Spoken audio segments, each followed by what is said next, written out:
Pessoal, vamos dar continuidade à nossa aula de História dos Hebreus, ok? Já falamos acerca da libertação do povo do cativeiro egípcio, falamos acerca da peregrinação deles ao longo do deserto do Sinai, tá? Os 40 anos de peregrinação, com a transferência da liderança de Moisés para Josué, tá ok? Então a entrada deles na terra de Canaã, com a invasão daqueles reinos que estavam primeiro do lado leste, tá certo?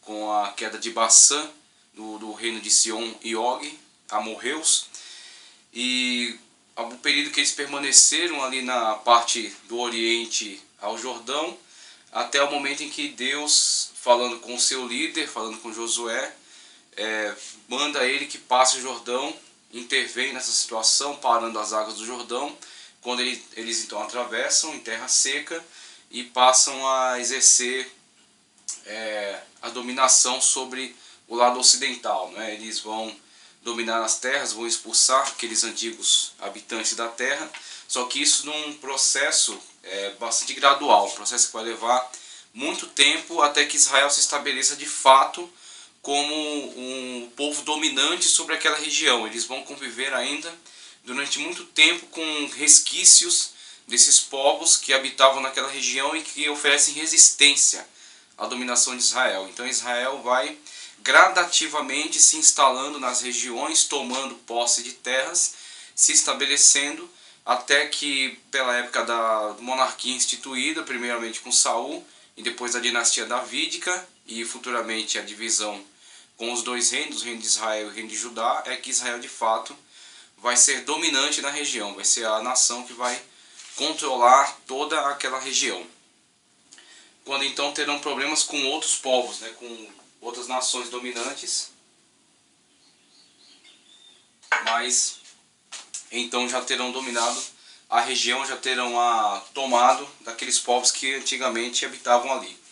Então nesse processo gradual de estabelecimento na terra e de dominação, de conquista dessas terras, desses povos que habitavam lá, nós vemos aqui o período dos juízes nos descrevendo quais foram as situações e como pode ser pintado um quadro aí desse período, tá?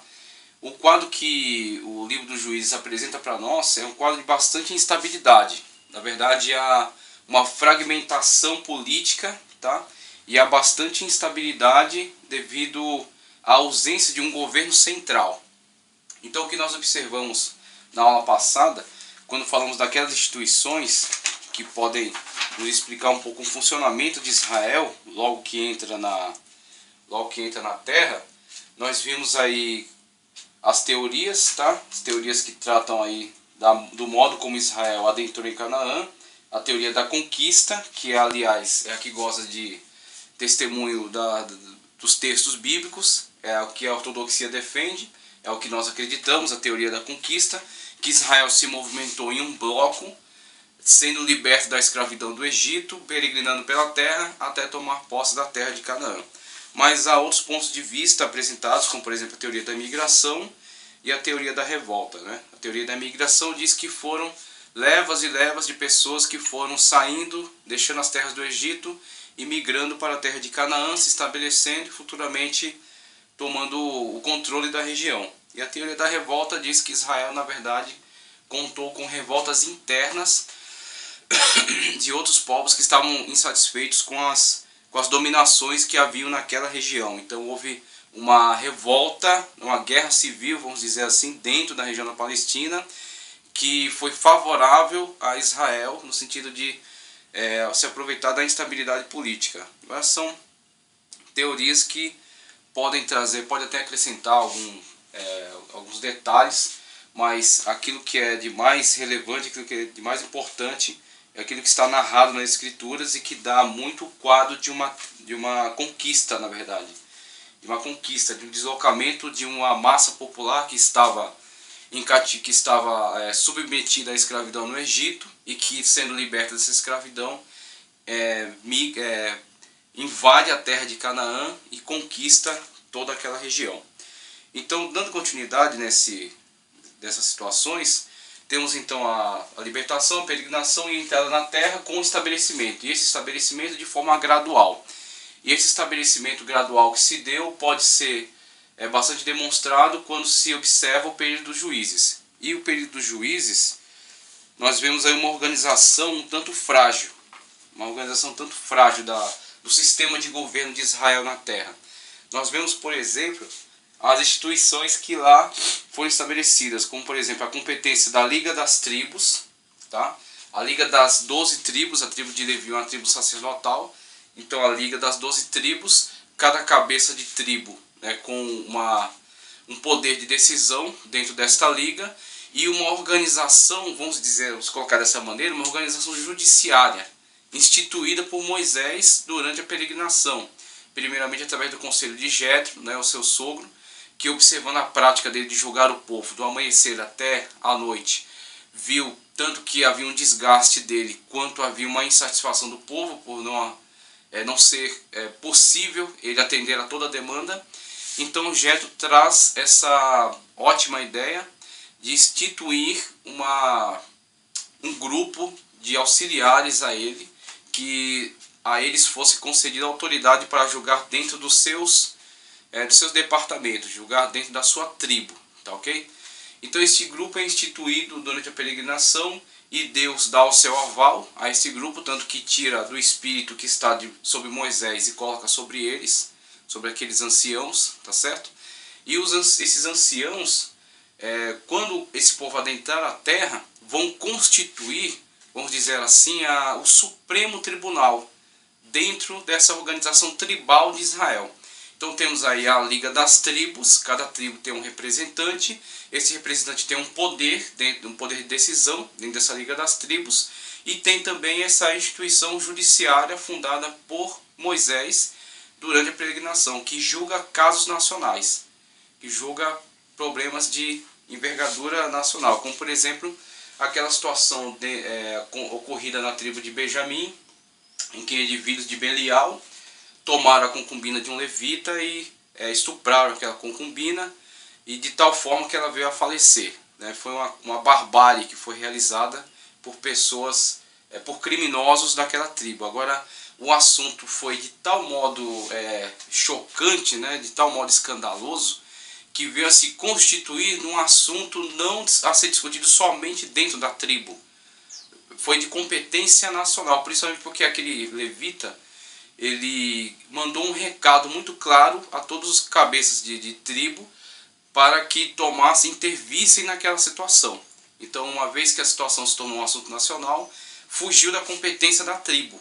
E reunindo-se então a Liga das Tribos, e com o auxílio também deste órgão judiciário, esse órgão de julgamento fundado por Moisés, tomou-se a decisão de uma retaliação muito severa à tribo de Benjamim. De tal forma severa que quase levou à extinção da tribo, né? Então foi tomado inclusive medidas depois para normalizar a situação, para que não fossem prejudicados com a extinção da tribo de Benjamim. Então você vê um exemplo de como acontecia o governo na época da Liga das Tribos, né? Na época do período dos juízes. Então você vê um governo bastante fragmentado e que depende de um conselho nacional para tomar as decisões, o que torna um tanto lento, um tanto ineficaz, né? Acaba que algumas tribos têm que resolver os seus problemas internos sem o auxílio nacional.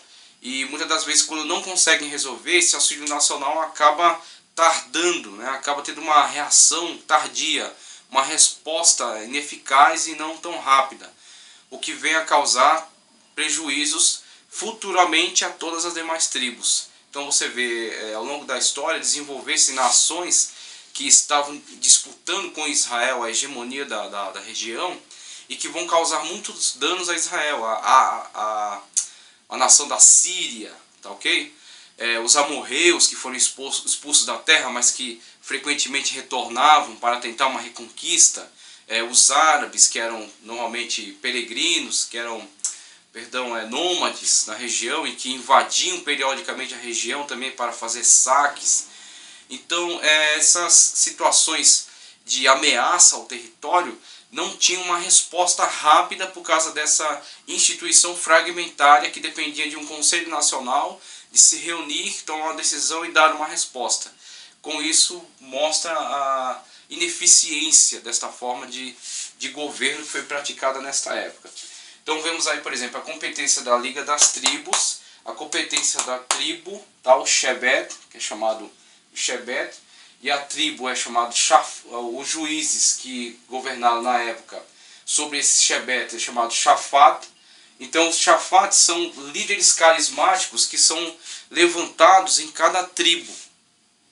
E esse líder pode estar à frente de uma tribo, dentro ser levantado a partir de uma questão, de um problema individual daquela tribo, ou ser líder sobre algumas tribos.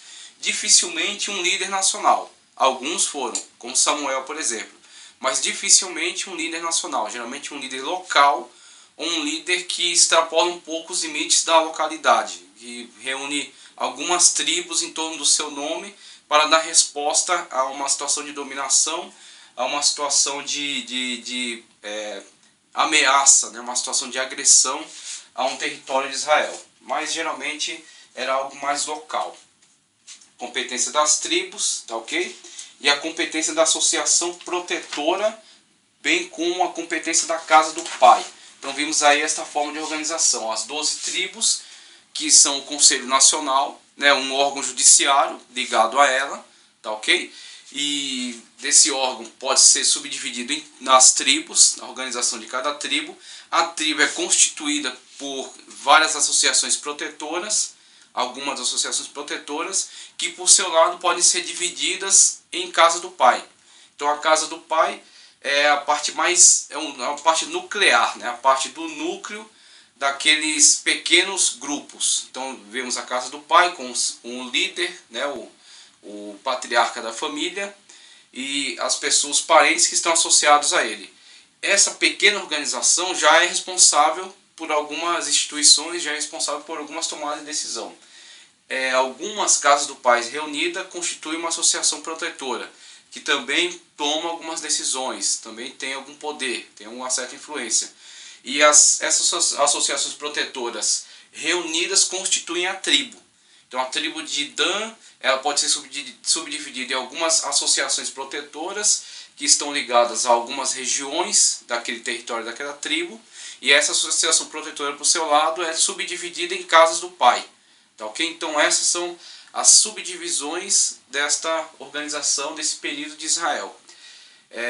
Nós vemos, por exemplo, nisso, podemos fazer uma analogia às subdivisões que vemos nos estados modernos. Então temos o país, né, o estado como um todo, temos o estado. Dentro do estado temos dentro do país, né, temos os estados. Então temos presidência e governos, tá, ok? Então temos país, estados, municípios, bairros, né? Vemos aí uma divisão, uma unidade maior, que é o país, uma subdivisão do país em estados, outra subdivisão menor dos estados em municípios, e assim dentro dos municípios há as famílias, né, os indivíduos, os bairros, tá, ok? Então vemos aí essas subdivisões são formas de facilitar a administração, né, formas de facilitar o governo. E aí só que vemos, dentro de um país moderno, a organização central goza de alguma autoridade, de alguma força maior, né, goza de alguma um poder de intervenção. Dependendo do país e da constituição desse país, esse poder é maior ou menor. Alguns países são mais centralizados, outros são mais descentralizados, né? Então temos um país, por exemplo, de uma política mais centralizada, esse poder central tem mais interferência, intervém mais dentro da situação, do quadro geral das tomadas de decisões desse país. No caso de Israel, temos uma situação descentralizada nesse período dos juízes. Então temos poder dado aos esses grupos, né? Poder mais compartilhado entre os grupos, e um poder centralizado somente numa situação de grave necessidade, uma situação em que precisasse dar uma resposta a uma grave agressão que viesse prejudicar a soberania dessa nação que acabou de nascer, né, de Israel. Então só quando fosse uma questão nacional havia uma centralização do poder através desse congresso, né? Através esse conselho. Só que isso torna, com certeza, nós vemos aí a história, né, dos Juízes traz para nós isso, uma vez que Israel não se submeteu às regras que estavam instituídas para ele, mas se desviou, saiu fora do plano, né, do plano principal, que era a obediência a Deus e às leis. Se as leis tivessem sido cumpridas tal qual foi entregue, conforme eles se comprometeram a cumprir, isso teria funcionado muito bem, porque previa uma unificação, previa uma cooperação entre as tribos, previa uma concatenação de objetivos, no sentido deles preservarem-se mutuamente e preservarem a unidade em torno de Deus, a unidade em torno de Jeová, das leis instituídas por Jeová, a justiça que ele instituiu, tá ok? O atendimento, ou seja, a proteção dos necessitados, tá ok? A preservação das práticas instituídas no Deuteronômio, né? A justiça sendo preservada em todo o território nacional, através daquelas determinações que estavam previstas na lei, tá ok? Aquilo que preserva a vida, aquilo que preserva a justiça. Então, se eles tivessem se submetido a essas determinações de Deus, isso teria funcionado, teria de fato sido eficaz, sido eficiente. Agora, qual é o problema? Com pouco tempo houve fragmentação. Cada tribo acabou se desviando do seu objetivo central, do seu objetivo principal. Com esse desvio, há uma fragmentação. Não há mais essa cooperação nacional. Quando não há essa cooperação, enfraquecimento. Então, se a tribo de Dan descamba para a idolatria e começa a adotar práticas próximas aos povos desta região, a tribo de Dan não é mais uma cooperadora da unidade nacional. Ela enfraquece as demais tribos que já estão sendo assediadas por outros povos, já estão sendo guerreadas, combatidas por outros povos. E com essa descentralização e com essa traição dos objetivos centrais, né, da unidade nacional, o enfraquecimento do sistema, a ineficácia dele e a destruição. Por isso que foi necessário vir a monarquia. Mesmo que o texto, em alguns momentos, pareça até de aparecer, pelo menos no primeiro momento, que Deus escolheu a monarquia em algum momento da história, e que ela estava inclusive prevista no Deuteronômio, ela é na verdade consequência natural da sabedoria de Deus, da onisciência de Deus em relação à ineficiência do povo em relação à obediência das leis. Então, se houvesse por parte do povo uma sincera obediência àquilo que foi determinado e foi aceito, o compromisso que foi firmado, haveria a eficiência do sistema e o funcionamento dele. Mas uma vez que o povo traiu, uma vez que o povo não cumpriu o seu compromisso, né, caiu da sua situação, da sua aliança, houve então todo o desmantelamento desse sistema. Todo o desmantelamento desse sistema que estava previsto em Juízes. Então nós vemos em Juízes que o que torna ineficaz, torna ineficiente esse sistema é exatamente o fato de algumas pessoas terem abandonado o seu compromisso, o compromisso com Deus. Então o juiz quem é? O juiz é o Shafato, tá certo? O juiz é o Shafato. A tribo é o que é chamado Shebet. Então essa é a tribo. E o juiz é o Shafato. Pessoas carismáticas que são levantadas dentro de cada tribo para trazer uma solução principalmente local, mas em alguns momentos de ordem mais regional e até nacional. Tá ok? Então dentro dos juízes podemos trazer alguns nomes importantes aqui, juízes maiores e juízes menores. Dentre os maiores temos Otniel, Eude, Débora, Baraque, Gideão, Jefté, Sansão e Samuel, tá? Que encerra o período dos juízes e é aquele que participa da transição para o período da monarquia. Ele participa da transição para o período da monarquia. E aí dentre os juízes menores temos Sangar, Tola, Jair, Ibsã, Elon, Abdon, Joel e Abdias. Então alguns nomes dentre os juízes que governaram durante esse período e que participaram desse processo gradativo de libertação da terra daqueles antigos povos que ali habitavam e de tentativa de estabelecimento do sistema, do funcionamento do sistema. Agora, como não há um compromisso coletivo assumido, ou pelo menos o compromisso assumido não foi cumprido, não foi respeitado, há necessidade de levantamento do juízo de uma região, a libertação da dominação periódica de um povo, mas logo após a libertação, 40, 50 anos de paz, em seguida, novamente, uma traição, uma associação com deuses estranhos, a dominação de um outro povo e um outro juiz levantado numa região. E esses juízes, inclusive, alguns julgaram simultaneamente ao outro. Teve períodos de juízes aí que estavam julgando a terra de Israel simultaneamente. Então nós vemos aí esse período dos juízes estabelecido, e vemos aqui, por exemplo, nesse mapa que eu estou mostrando aqui, os locais em que esses juízes atuaram, tá certo? Os locais em que esses juízes atuaram. Então temos, por exemplo, aqui, né, o juiz Tola exercendo aqui a sua atuação em Issacar, Jair e Jefté em Gileade, temos Abidom, tá, nesta região aqui, temos outro juiz, Débora, aqui na região de Betel, tá certo? Sansão em Zorá, Ibsã em Belém, tá certo? Otniel em Hebron, tá ok? Tomou a cidade de Hebron e ganhou a mão da filha de Caleb, né, ao realizar esse ato de bravura.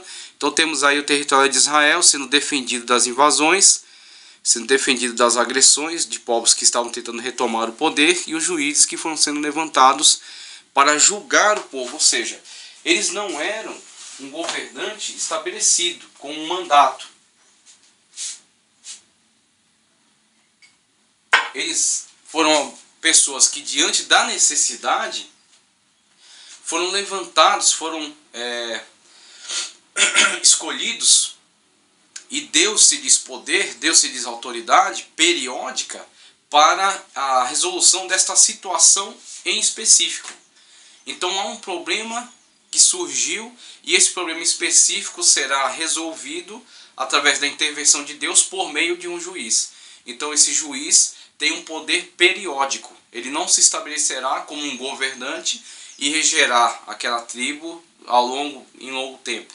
Ele foi uma pessoa alçada ao poder para a resolução desse problema específico por qual passa aquela tribo ou aquele conjunto de tribos. Então, estes são os juízes. E o que acontece? O motivo da escolha do novo regime, nós vemos aí, como já estávamos discutindo, é exatamente a situação fragmentária desta organização devido à falta de comprometimento daqueles que estavam envolvidos nessa aliança.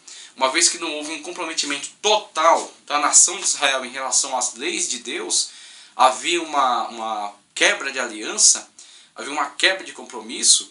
Logo, essa quebra de compromisso vem enfraquecer Israel como um todo, vem enfraquecer a liga de tribos como um todo. E a partir do enfraquecimento dessa liga, torna-se difícil oferecer resistência à agressão de grandes povos que estavam se desenvolvendo em volta e que estavam ameaçando tomar o território de Israel. Então, uma vez que houve falha nesse compromisso, e uma vez que o sistema está sendo desmantelado, há a necessidade do estabelecimento de um novo sistema, um sistema que venha substituí-lo e que venha trazer um pouco mais de eficácia, pelo menos no sentido de haver uma resposta mais rápida. Então, o sistema ideal, qual seria? Seria uma teocracia com a subordinação do povo a Deus e às suas leis. As leis que foram instituídas por Deus através da revelação, entregues a Moisés, são leis que expressam um desenvolvimento muito além da sua época.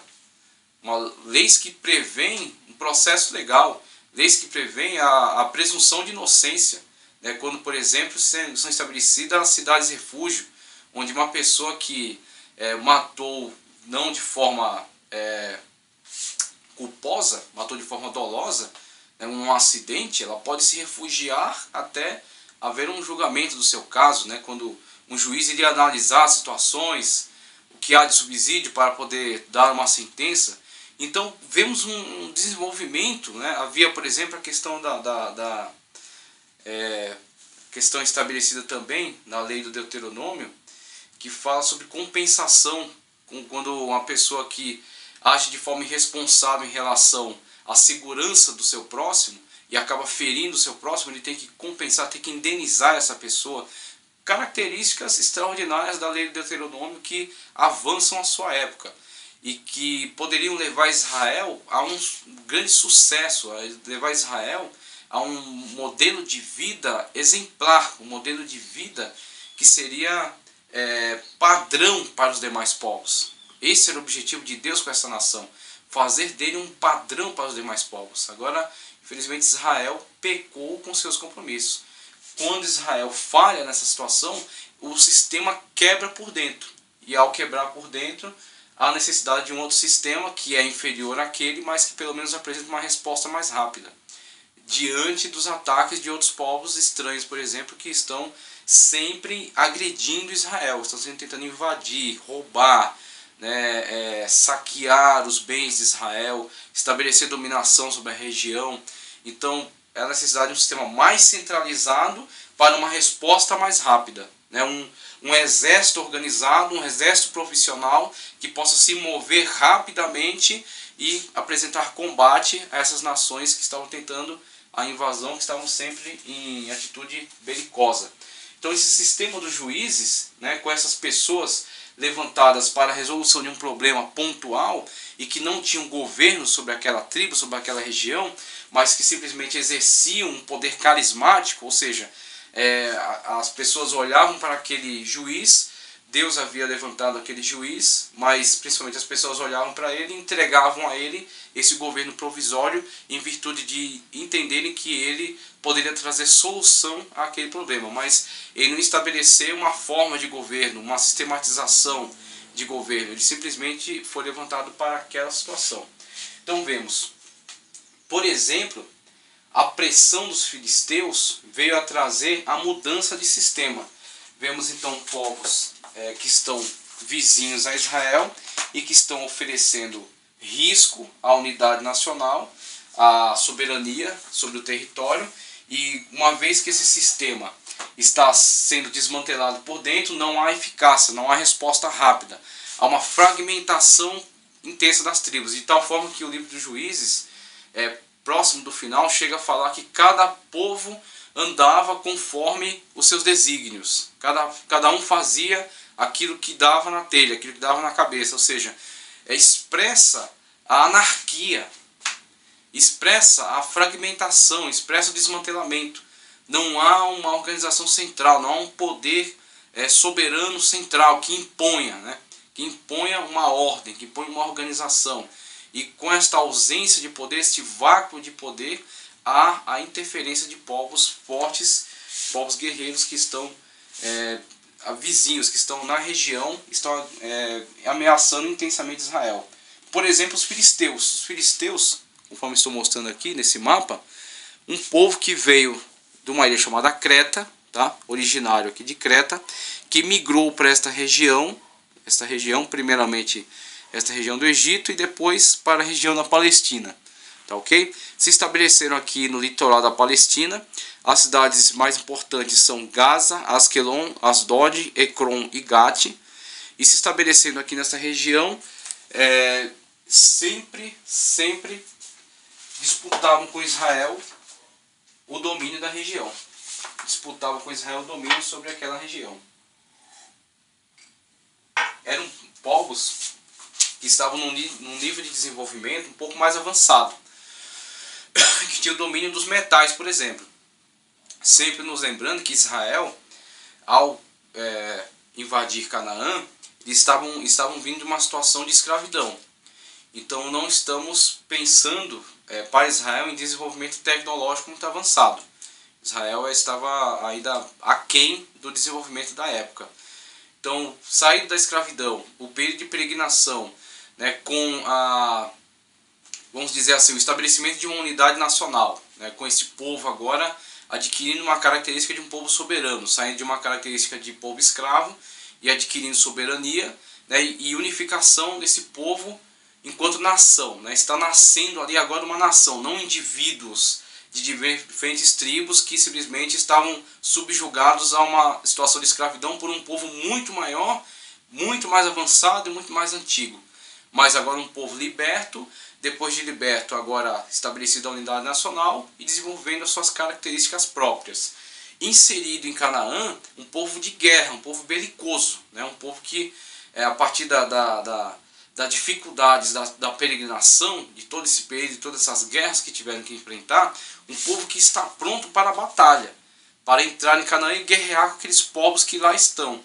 Só que uma vez estabelecido, e agora a tentativa de organização de um sistema de governo, né, que falha por causa da desobediência deles mesmos, que falhem por causa da falta de comprometimento deles mesmos, há esta questão da fragmentação do poder e há a questão deles serem vizinhos de povos que estão num desenvolvimento maior. Por exemplo, os filisteus. Os filisteus, em relação ao domínio da arte, né, de lidar com metais, tá ok? De lidar com metais, os filisteus já estavam dominando essas práticas, essa ciência de fundir os metais para fazer armas, para fazer instrumentos, para fazer ferramentas, o uso de carro de batalha, tá ok?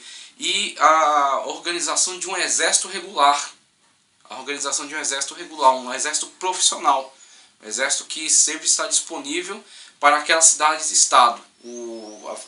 A Filístia, esta região dos filisteus, ela tem algumas características semelhantes aos povos que foram desterrados por Israel, que foram arrancados por Israel daquela região. Por exemplo, a questão das cidades-estado. Uma organização em que cada cidade tem autonomia. O rei daquela cidade tem autonomia. Então, Gate não presta contas a Ascalon. Ascalon não presta contas a Ecrom. Cada cidade tem uma certa autonomia e aquele rei age na sua região, exerce sua autoridade naquela região. Mas eles são organizados no sentido de terem domínio sobre a arte de trabalhar com metais, e eles têm um exército muito bem organizado e são muito bem treinados para a guerra.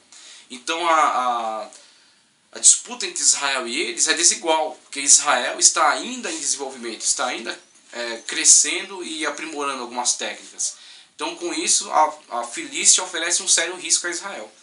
E de tal forma este risco, que o risco é oferecido, as pressões exercidas pelos filisteus, veio a quebrar com o sistema dos juízes.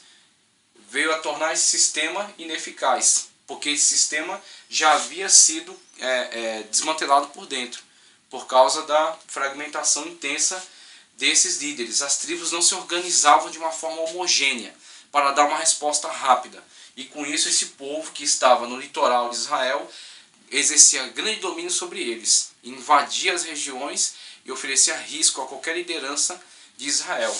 Com este risco oferecido pelos filisteus a Israel, a necessidade da substituição do sistema por um sistema que, vamos dizer, era inferior a esse, porque pense no sistema dos juízes, nessa organização que a gente acabou de descrever, né? A Liga das Tribos, com um órgão jurídico inserido nela, tá ok? A cada tribo, né? As associações protetoras e as casas do pai. E outra coisa que temos que falar também, dentro de cada instituição dessas que eu enumerei, os levitas atuando dentro de cada uma das instituições, porque os levitas são um povo sagrado, separado para o sacerdócio, que não tinham uma tribo, vamos dizer assim, um território tribal, não tinha um território tribal, ou seja, não tinha um estado onde se exercesse um governo. Eles tinham simplesmente as cidades em que habitavam e algum gado, mas não muito numeroso, né? Gado, algumas posses, alguma terra para plantio, mas não muito numerosa, para subsistência. E eles exerciam dentro de cada instituição dessas a influência. Que tipo de influência? O ensino, tá, da lei e a organização da religiosidade, da liturgia religiosa instituída, as festas, os sacrifícios, tá ok? Então os levitas, dentro de cada instituição dessas, eles tinham que zelar por isso. Com isso nós vemos o quê? Uma interação, cada grupo desse tem mais poder de interatividade, tem mais poder de atuação, tem mais opinião. Com a divisão dessa, vemos cada grupo desses exercendo mais opinião. Cada grupo desse tem um pouco de poder, né? É o que vai ser completamente esvaziado na época da monarquia. o poder desses pequenos grupos será retirado deles e entregue completamente ao monarca. Tá certo? Entregue completamente ao monarca. Então o monarca, independentemente da opinião da casa paterna, de Dan, de Naphtali, da organização protetora de Issacar, da tribo de Simeão, da tribo de Efraim, independentemente da opinião destes órgãos, vai tomar decisões e vai impô-las. A decisão será imposta a cada um deles. Então, com isso, perdemos os poderes regionais entregues somente a um poder central, o poder da monarquia. Isso, infelizmente, foi necessário em virtude do desenvolvimento de povos bastante avançados e que estavam oferecendo grande risco a Israel. Então, a pressão exercida pelos filisteus, principalmente pelos filisteus nesta ocasião, força a uma mudança de sistema, tá, em Israel. Então, com isso, extingue-se o período dos juízes. Samuel é o último juiz. Samuel é o último juiz. E com Samuel vemos a transição. Com Samuel vemos a transição. Inclusive, na época de Samuel, vemos dois juízes que mostram bastante a irresponsabilidade de alguns indivíduos de Israel em relação ao papel que deveriam exercer. Joel e Abias, filhos de Samuel, tá? Mas que são, de fato, a Bíblia assim testifica, são pessoas irresponsáveis em relação ao seu papel, que exercem seu papel de uma forma muito aquém do que deveriam, e com isso mostram toda a necessidade da troca desse sistema, em virtude da falta de compromisso desses líderes, desses indivíduos. Então, em Samuel, vemos aí a mudança do sistema, e o próprio Samuel é quem vai ungir o próximo personagem, o personagem inicial do período chamado período da monarquia. Então, Samuel, que era profeta, era juiz e sacerdote, uma pessoa que tinha todas essas competências dentro de Israel, ele era profeta, ou seja, ele era um líder que estava sempre defendendo e estava sempre incentivando, estava sempre zelando pelo culto em Israel, pela comunhão de Israel com Deus, com Jeová. E este culto, esta obediência a Jeová, era o principal fator unificador de Israel como um todo. A tribo de Dan, a tribo de Simeão, a tribo de Benjamim, a tribo de Judá, a tribo de Issacar, o que há de comum entre elas, além de um laço parental distante, que vai ficando cada vez mais distante dentro das linhas genealógicas. Existe um ancestral comum deles, que é Jacó, só que isso vai ficando cada vez mais distante. Precisamos de um fator unificador dessas diferentes tribos.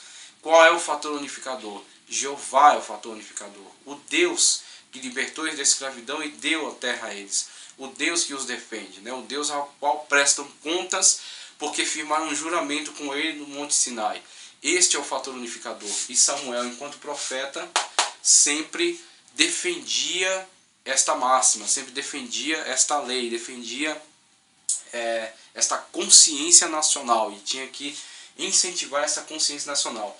Enquanto juiz, ele tinha autoridade de decisão, né, de liderança e decisão. Então ele tomava decisão sobre situações importantes, situações complexas, né? Ele tinha poder de decisão. Enquanto sacerdote, ele zelava pela liturgia do culto, tá ok?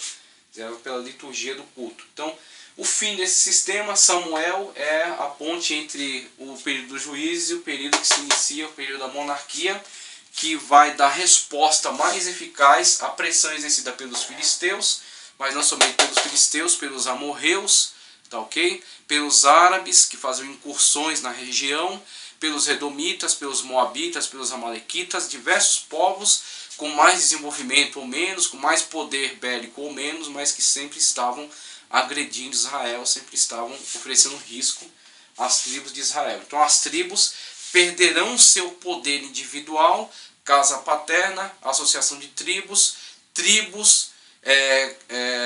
confederação das tribos, né, conselho de tribos, vão perder poder para uma organização única e unificadora de todas essas instituições, a monarquia, que vai concentrar na sua mão o poder de mando, o poder de decisão, tá? O que estava distribuído entre eles e que deveria ser levado ao Conselho Nacional, Agora não é necessário mais. O rei tomará a decisão sobre todas estas situações. Então teremos o rei e o exército, né, com o chefe do exército. Então teremos aí o sacerdote, o rei e o chefe do exército, exercendo poder sobre Israel. Com Samuel vemos a unção de Saul. Então vemos aí o período agora sendo estabelecido, o período da monarquia, tá? Com a unção de Saul, vemos aí na página 17, por exemplo, página 16, o tipo de ameaça que os filisteus representavam, uma ameaça muito forte, porque os filisteus eram uma nação muito antiga e muito preparada, e que tinha uma habilidade já sobre, sabiam trabalhar com metais. O fracasso de Israel perante os filisteus, tá ok? Quando, por exemplo, Israel levou a arca para o campo de batalha, e isso não adiantou nada, porque eles estavam começando a usar os objetos que tinham uma prática, que tinham uma lei vinculada, que estavam vinculados pela lei a uma determinada liturgia. A arca não foi feita para ficar sendo carregada para lá e para cá, mas sim era um objeto sagrado que estava ligado ao tabernáculo, tá ok? Então ela estava ligada a essa situação. O culto dentro do tabernáculo é a manifestação de Deus ao sumo sacerdote. É o que a lei determinava. Agora eles estavam começando a manipular esses objetos simplesmente como amuletos, como talismãs, como objetos mágicos, né? Então, a partir desse desrespeito, houve a ineficácia disso, porque não foi feita para isso. Não tinha esse propósito, não tinha esse objetivo. Eles levaram a arca para o campo de batalha, achando que com isso estavam vinculando Deus àquela situação. E Deus teria que agir em relação àquela situação. E Deus mostrou que ele não pode ser chantageado, não pode ser envolvido dentro de uma situação porque o povo de Israel assim o queria. Não adiantou, eles perderam a arca para os filisteus, mas os filisteus não conseguiram ficar com a arca com eles, porque começaram a acontecer diversas coisas. Dagon caía diante da arca, haviam problemas de doenças que afetavam o povo por causa da presença da arca ali. Então Deus mostrou também a sua autoridade para os filisteus. Os filisteus devolveram a arca, tá ok? Então, só um fato que ilustra aí a ineficácia dos líderes desse tempo aí, do tempo dos juízes. O fracasso de Israel perante os filisteus, a eleição de Saul, página 17. Então, vemos aí agora, Saul é ungido rei, tá ok? Então havia aí, como o plano principal fracassou em virtude da irresponsabilidade, um plano substituto entra em ação com uma unificação do poder e uma resposta mais eficiente a esses povos que estavam ameaçando Israel. Samuel é o líder de transição, que faz a transição entre o período dos juízes e o período da monarquia que se institui. Saul é o primeiro monarca, é ungido rei, mais ou menos 1100 a.C. Saul era um benjaminita, tá? Com isso, com a eleição, com a unção de Saul, teremos a centralização do governo. Então, a extinção dos poderes compartilhados entre as diversas instituições e a centralização do poder na mão do monarca. Então, ele terá, por exemplo, um exército profissional, tá? Com um chefe do exército que vai compartilhar com ele o Conselho de Estado. Então, o Conselho de Estado, teremos agora o rei, o monarca, que toma a decisão está na mão dele. Ele compartilha tomar a decisão com o chefe de exército, que vai dar para ele fazer uma leitura da situação e das necessidades. Então ele vai, a partir dessa leitura que é feita, tomar a decisão se sim ou se não, se é uma batalha, se entrar em batalha, se não entrará, se proporá uma aliança, se tentar tomar posse de alguma terra. Então haverá a decisão estará na mão do monarca, não na mão de um conselho, estará na mão do monarca. Então isso com relação à defesa nacional. Com relação à área da religião, ele não tem autoridade, porque na verdade ele é um vassalo de Deus. Essa é a noção do monarca israelita em relação a Deus. Os monarcas das outras tribos não, eles eram praticamente deuses. Os monarcas das outras tribos, eles unificavam a questão do Estado e a questão da religião. Eles eram tanto chefes do exército quanto chefes do templo. Nós vemos, por exemplo, isso na monarquia instituída na Mesopotâmia. O que nos sumérios havia um Enlil e o Ensi, isso aí conforme outras etnias passam a entrar naquela região, dominar aquela região, vemos uma unificação dessas duas pessoas, o chefe religioso e o chefe de Estado, numa mesma pessoa. O que não deve acontecer em Israel. Saul deve tomar decisões em relação à defesa nacional, ou atitudes de governo, né, de impostos, construção de cidades, melhoria de defesas, esse tipo de decisão. A decisão no campo religioso continua com Samuel, aquele que unge Saul. Saul vai perder o seu governo a partir do momento em que ele perde esta visão, este entendimento. Quando, diante da ameaça dos filisteus, é necessário, primeiramente, a realização de um sacrifício a Deus, para então entrar em batalha. E Samuel atrasa a sua chegada, e diante daquele impasse, diante daquela pressão, Saul, que era uma pessoa que tinha algumas características boas, como por exemplo reconhecer os seus erros, mas tinha características muito defeituosas, como por exemplo essa coisa possessiva, né? Você vê como Saul persegue Davi por causa de um ciúme que ele tinha em relação à aceitação do povo a Davi. Saul se vê dentro daquela situação, de aquele impasse, e o povo já se dispersando, ele vai e toma a frente numa atitude que destruiu com a sua monarquia, com o seu reinado, com o poder que lhe foi dado. Ele realiza o sacrifício, sendo que aquilo era papel do sacerdote. Ele está mandando uma mensagem para o povo, que ele tem poder tanto com relação ao exército, como ele tem poder diante de Deus, de contrariar até leis de Deus e fazer ele mesmo o sacrifício. E esta mensagem teve que ser destruída, essa mensagem teve que ser contraditada pela atitude de Samuel em relação a isso. Quando, falando em nome de Jeová, diz que o reino dele está sendo rejeitado. Então vemos aí algumas questões do tipo de governo que Saul exerceu. Então Saul, um benjaminita, veio trazer a centralização do governo, o poder sobre o exército, um exército profissional, agora ligado ao rei, ligado à monarquia, para uma resposta mais eficaz à agressão, né, dos filisteus, por exemplo. Fim de Saul com a desobediência a Samuel, tá ok? Na questão de não ter deixado muito claro a divisão entre a autoridade, a competência do monarca e a competência do sacerdote. O monarca não poderia entrar dentro da área daquilo que era a competência do sacerdote. Saul cruza este limite e acaba destruindo com o seu reinado. Então ele é rejeitado a partir dessa atitude. Vemos esse personagem Isbosete, que é um descendente, um descendente de Saul, e que poderia continuar a linha dinástica, poderia estabelecer a casa de Saul como uma dinastia, né? Então Saul, que tinha seu filho Jonatas, poderia estabelecer sua linha dinástica com Saul, Jonatas, Isbosete.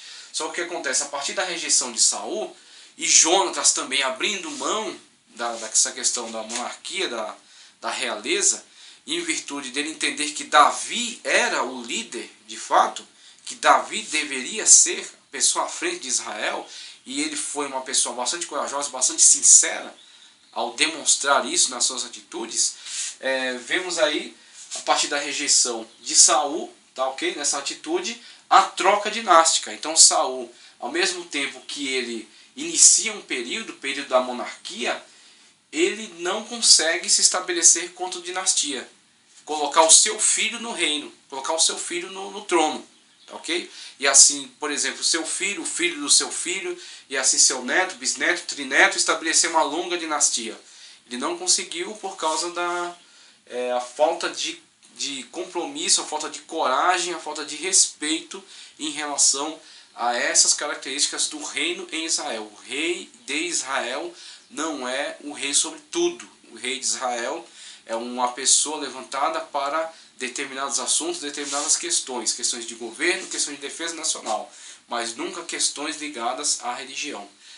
em relação à religião, o rei é escravo de Jeová, o rei é servo de Deus. Ele tem que zelar pela obediência de Israel em relação aos preceitos de Deus, e ele mesmo tem que submeter a eles. Inclusive Moisés, prevendo já, por meio da inspiração do Espírito Santo de Deus, antevendo essa futura necessidade, já prevê no Deuteronômio que o rei deveria ter uma cópia deste livro, para que leia este livro, tenha conhecimento das leis e tenha conhecimento de qual é o seu compromisso com Deus, de estabelecer Israel como uma nação que obedece a Deus, uma nação que obedece aos preceitos, obedece às leis de Deus, tá ok?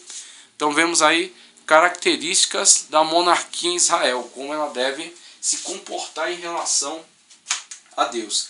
Então Esbocete, que poderia ser o continuador de Saul, estabelecendo uma linha dinástica, ele na verdade não terá autorização para isso, ele não terá autoridade para isso. Vemos aí ele assumir o poder em Manaim, ou Manaim, na Transjordânia, tá ok? Depois da linha do Jordão, nós temos aqui o mapa, a parte ocidental, que é Israel de fato, e a parte oriental, que foi dominada por Israel durante algum tempo. E ele estabelece-se como rei aqui desse lado oriental, tá ok? Na cidade chamada Manaim, só que não permanece por muito tempo. Não permanece por muito tempo, porque a sua casa, a casa paterna de Saul, já havia sido destituída. A monarquia não está mais, o poder, a instituição da realeza não está mais com Saul. Foi transferida para Davi. Samuel, que é o personagem de transição entre os juízes e a monarquia, foi levantado por Deus, foi usado por Deus para ungir Saul, o primeiro monarca, tá ok? Que substitui esse compartilhamento de poder para uma centralização de poder nas suas mãos, mas ele mesmo falha nisso, nessa missão.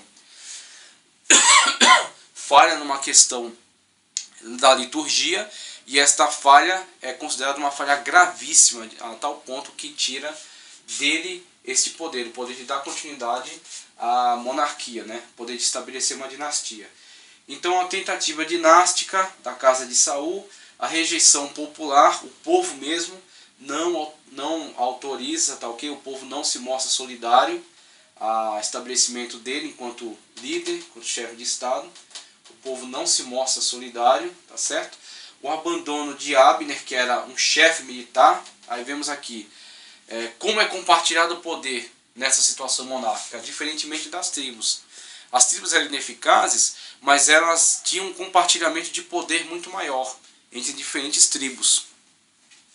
Então não era possível que um indivíduo, alguns poucos indivíduos, desmantelassem todo o poder nacional, porque havia um compartilhamento de poder entre personagens de tribos e de organizações dentro das tribos, o que aqui não. Aqui houve a centralização do poder na mão do monarca, e aquele que está associado ao monarca como chefe do exército goza de muita autoridade e de muito poder e de muito poder de influência sobre essa importante instituição que é o exército. Então Abner, não dando apoio a Esbocete, destrói com a sua pretensão de poder. Ele fica abandonado, fica sem o poder do exército a lhe prestar auxílio, a lhe prestar apoio. Então a ascensão de Davi. Aqui vemos a ascensão de Davi à monarquia. Saul falha na sua missão, Samuel é usado por Deus para ungir Davi, tá certo? Então Davi é ungido rei. Temos aqui então a mudança. Primeiramente o período dos juízes para a monarquia com Saul, e agora outra mudança, a monarquia estabelecida com Davi, tá certo? Davi é ungido rei, Davi agora é o monarca. Aqui temos mais ou menos 1100 a.C., aqui temos entre 1000 e 1061 a.C., tá certo?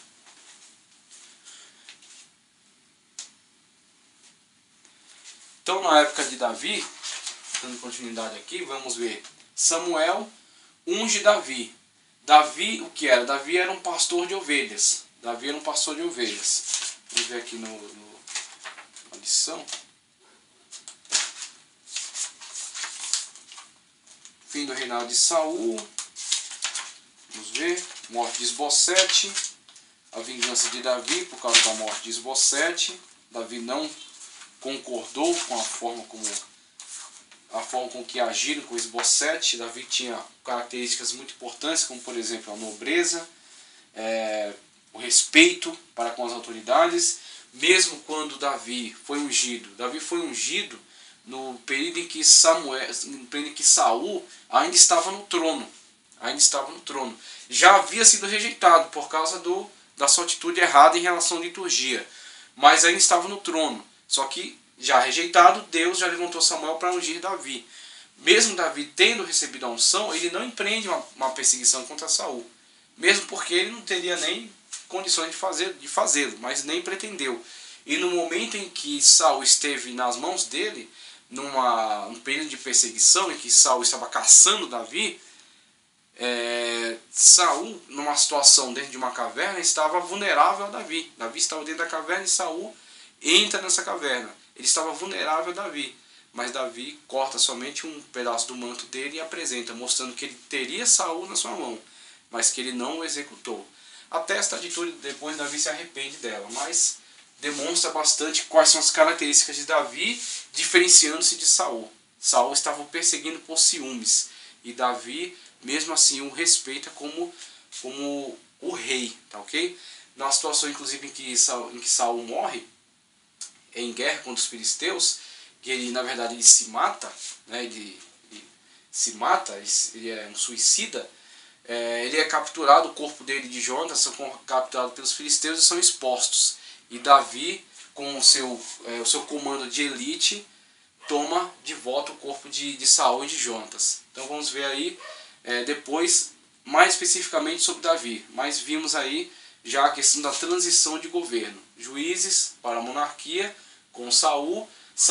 O fracasso sua forma de governo, por causa do desrespeito à questão litúrgica, a tentativa de estabelecimento de uma dinastia, mas o fracasso, tá? Uma vez que não há apoio do chefe militar, o chefe do exército, que inclusive é aquele que executa Esbocete. Davi não concorda com essa atitude e pune, tá ok? Pune Abner, mas é estabelecido dentro da monarquia. Inclusive vai ser aquele que vai conseguir estabelecer uma linha dinástica. Então vemos aí já o início, algumas características sobre Davi, e mais para frente vamos analisar de uma forma mais pormenorizada acerca do governo de Davi, tá ok?